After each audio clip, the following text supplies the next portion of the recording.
जोहार, जय धर्मेश, जय आदिवासी, जय सरना।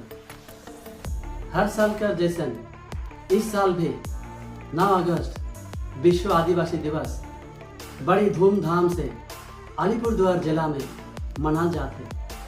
इकर में जितना भी बागान बस्ती का हमार दुला रायाबा भाई बहन सथे सरना प्रेमी समाज सेवी बुद्धिजीवी रौर मन के हमरे न्योता देवा थी कि आगामी 9 अगस्त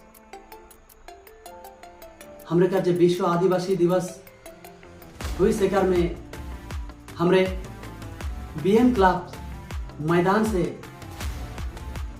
रैली शुरुआत करके हमरे वीर बिरसा मुंडा का स्टैचू में फूलमाला अर्पण करके हमरे पौरसभा हॉल रूम में हमरे इस प्रोग्राम के शुभारंभ करब।